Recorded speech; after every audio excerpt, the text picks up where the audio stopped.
What are some not so fun facts?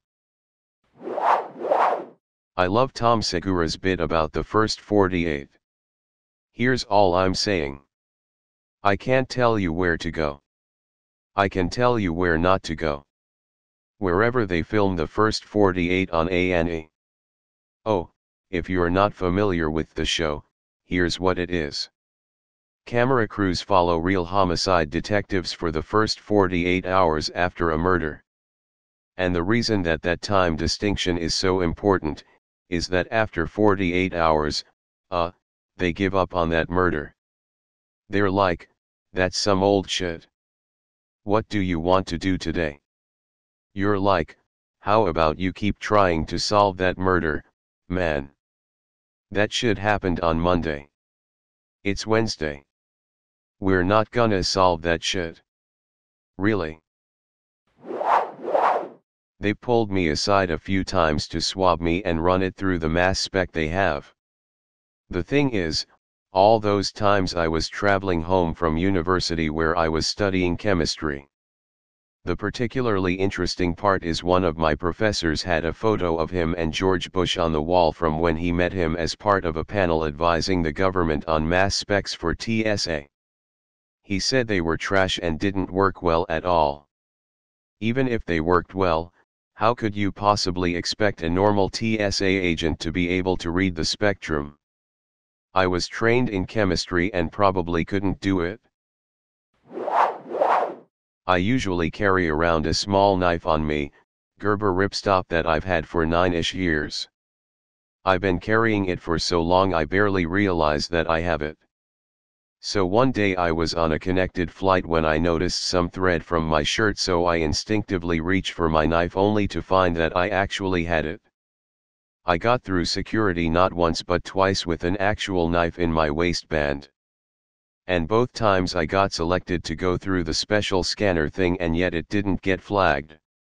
Madness. I went on a big road trip about 5-ish years ago. I had a nicely sized knife that fell into a rip in a purse lining. So the knife was between the lining and the outer layer of the purse. I went through a lot of security checks being all touristy and visiting lots of places. No one noticed. I didn't even know until near the end of this week-long trip. Another thing to note. They rarely checked my camera bag. I had my purse and my camera bag. They always opened the purse but only opened the camera bag a couple times. They use metal detectors on your body but not your bags at many tourist attractions. Same goes for concerts. This happened to my uncle just after September 11th on Christmas Eve no less. Uses the bag for hunting and traveling. Flew to Maryland from Florida and a few days before he left he was gifted a knife from his hunting buddy and just stuck it in the front compartment of his bag. As he's packing he forgets to take it out. So he had this large dangerous weapon on his person and security just let him go through without any fuss. Goes to carry on the bag that somehow missed inspection, and when he unpacked his things when at my grandparents', he saw it was in there, a large hunting knife inside with a 8-inch serrated blade, pretty much a Rambo knife. He and the whole family laughed their asses off. That's crazy. I traveled to Europe in high school, and I remember we went to Normandy and I bought this little M1 Garand bullet keychain. Long story short, I ended up leaving it in the jeans I was wearing. They went through the wash and I put them back on the day we were leaving, and I didn't realize the thing was in my pocket until security at the Paris airport. I threw it on top of my stuff in the X-ray bin, and when they saw it they shut down the entire scanner and had to move the line to a different machine. It was a whole mess. The contrast between that and US TSA is terrifying. And yet when I went through airport security, just to escort my son, who was a minor, to the boarding area, I obviously didn't even have a ticket to board a plane, but I thought the TSA agent was going to climb across the belt and tackle me because I forgot I had my house keys with me, and on said house key ring there was a mini multi-tool, which had a knife that was approximately an inch long. I was like, oh sorry, forgot I had that. You can trash it? They stood there staring at me accusingly. No, seriously, just pitch it in the trash. They're still standing there, staring. I'm standing there thinking, what the heck? I then said I'm not even getting on a plane. These are my house keys. I guess they then decided that the middle-aged, chunky lady, me, who was escorting her son to get on a plane was not secretly plotting to take my 1-inch knife and, heck, I don't know. My imagination isn't that good. The stupid thing about all of this is that the whole premise as to why liquids are restricted is horrifically impractical. The worry was making an explosive compound from acetone and peroxide, which can be done theoretically, but would require a large quantity of the reagents, much more than 4.1 ounces to actually do damage to a plane, a long time to prepare the explosive, so you'd need a very long-haul flight where you could hide in the bathroom the whole time, and a large amount of ice on the plane to keep the product stable until it was time to detonate. So if you could manage to take several large bottles onto the plane, then get the flight attendants to deliver all of the ice on the plane to the bathroom where you hole up for 8 hours, and nobody suspects anything, well, implausible is an understatement. Male anglerfish are rarely spotted in the wild, and took a long time to find at all. Eventually, they were discovered latched onto the females, and one of them, can't remember if the male or the female, releases an enzyme to break down the male body, leaving only his testes that she can now use when she needs them for babies. The chainsaw was originally invented to aid in childbirth for cutting through the pelvic bone. No, I'm not kidding. The introduction of helmets to the military actually caused a surge in head injuries. This is because those injuries used to be deaths, but now more people were surviving them, albeit injured. Here is another cool thought. It could have occurred at a point that is expanding from us at faster than the speed of light. In other words, if it's traveling at the speed of light, it will never reach us. There are points in the universe, in a large radius around us, that because of the universe expanding, we can never reach because the expansion of the universe is faster than the speed of light between us and anything outside of that radius. Anything outside of that radius is gone forever. To include a false vacuum decay event. Just like how laser pointers aren't healthy for cats to chase. They can never catch the light, so it just makes them steadily more and more anxious. As opposed to any other toy, which they can catch. I read in a thread a couple days ago that airport sniffer dogs are rotated out when they alert, so when it's time for their shift to end they send somebody through with something for them to catch so that they know the game is over and they can stop being on alert. As a human, imagine being given a Where's Waldo picture with no Waldo in it, and that finding Waldo was your job for the day. Think about how unbelievably anxious and stressed you'd be 10 minutes in, let alone 3 hours. The problem is we are genetically programmed to eventually die.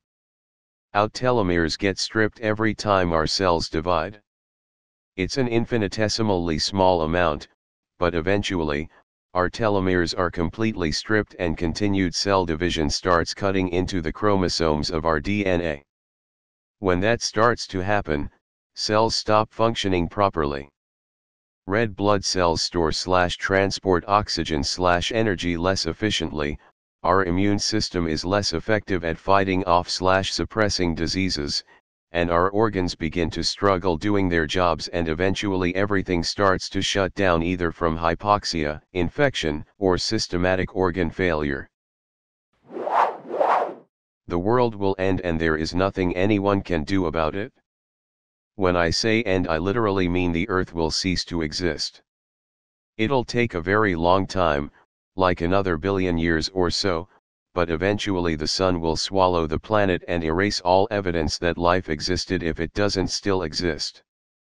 That means every work of literature and art, every monument and statue, every building and historical sites, etc. Everything any human has ever or will ever do, make, or say will one day be wiped from existence. Our entire history as a species will just be gone. The oldest cave painting, every exploit any war hero endured and the reasons for it, the rise and fall of nations, our first steps on the moon, the internet, your lineage. All of it will be gone. It might as well happen the second you die because you won't be around for it, assuming anyone will be. Looking at it that way, it'll happen at the end of your life. 20 years from now? Maybe 50? Tomorrow even. It'll all just be gone. It was the Milgram experiment where scientists had people go into a room where they conducted a survey to someone behind a curtain, and for every wrong answer the person gave they got a shock, and each shock got strong as more wrong answers came in. The shocks were fake and no one actually got hurt, but the person receiving the shocks was told to scream in pain when the shock was supposed to come in until the shocks were lethal, and they acted dead, and 2/3 of people even under protest went through with what they thought were actual lethal shocks to a person. The only prompting that the person giving the shocks was told when they protested was the scientists in lab coats saying, "Please continue the experiment. It was to study why so many people during the Holocaust allowed it to happen." Pedophilia, historically speaking and in the modern day, is concerningly common, especially among people in powerful positions. Back in Greek and Roman times it was very common and people were open about it. Obviously everyone knows about the Catholic Church cover ups that happened the past decades. And many people in powerful positions seems to be closet pedophiles. We all know about Epstein. It's troubling how common it is for people in powerful positions, or people who just have power over children, to be pedophiles. I had a high school teacher who was convicted for having a disgusting amount of CP on his computer, and a Catholic priest at my parish was exposed for being a pedophile.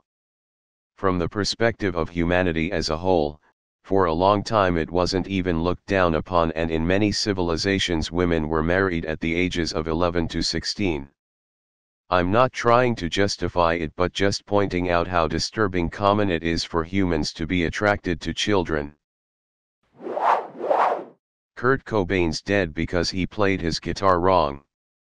He was ambidextrous, so he could have played either way, but went left-handed because he felt like standing out that way.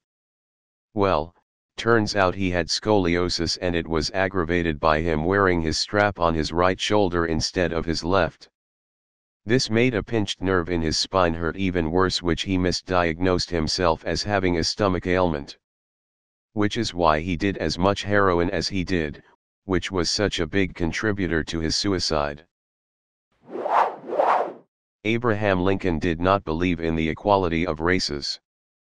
Quoted from a September 18, 1858 speech in Charleston, Illinois. I will say then that I am not, nor ever have been, in favor of bringing about in any way the social and political equality of the black and white races, that I am not nor ever have been in favor of making voters or jurors of Negroes, nor of qualifying them hold office, nor to intermarry with white people, and I will say in addition to this that there is a physical difference between the white and black races which I believe will forever forbid the two races living together on terms of social and political equality. And inasmuch as they cannot so live, while they do remain together, there must be the position of superior and inferior, and I as much as any of her man am in favor of having the superior position assigned to the white race. In abusive relationship therapy, therapists focus on building the woman's confidence in hopes she will leave the man, because they know only 2% of abusive men are likely to change, as it is not about getting the man to control his anger. The fact is the man can control his anger, which is why he doesn't beat up his big male boss or male co-workers when things don't go his way. Fact is, he thrives on the power of being over his female, and when she cries or pleads for him to stop, he gets a high from it. Nothing the woman can communicate, no matter how nicely she explains, will get him to adjust his behavior, as they are speaking two different languages. In his mind there is not a mutual give and take. In her mind there should be.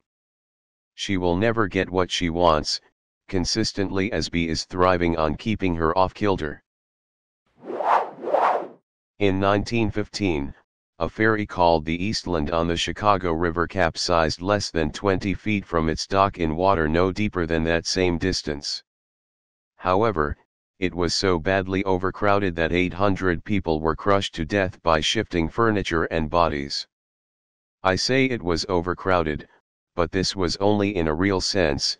It was fully compliant with the safety regulations of the time and had in fact installed a number of new lifeboats to comply with regulations introduced in the wake of the better-known Titanic disaster 3 years earlier.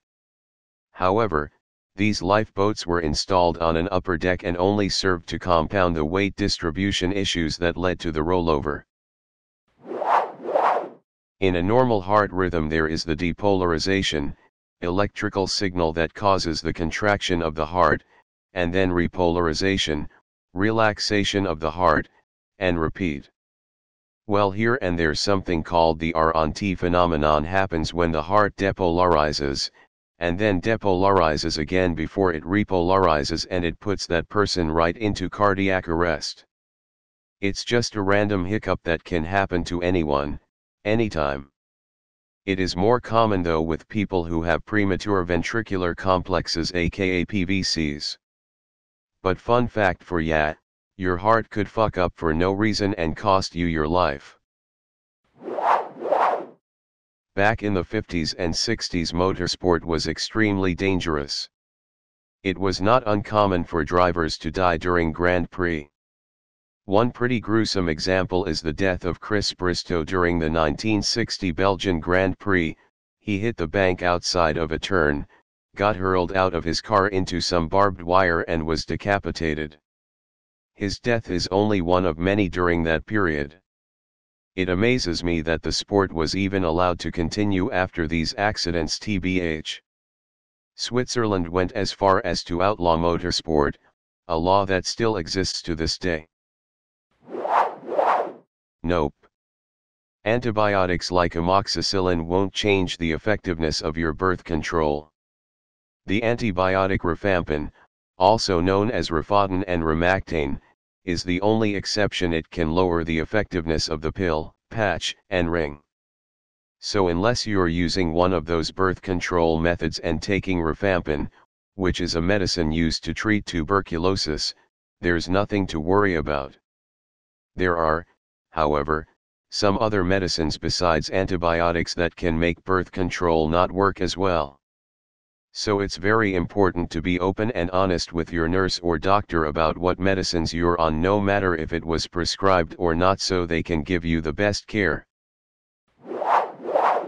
There is no government that legally considers you a person. Human as defined in a style handbook, which informs the lexicon of laws in every Western country, is a monster. The terms male and female refer to livestock.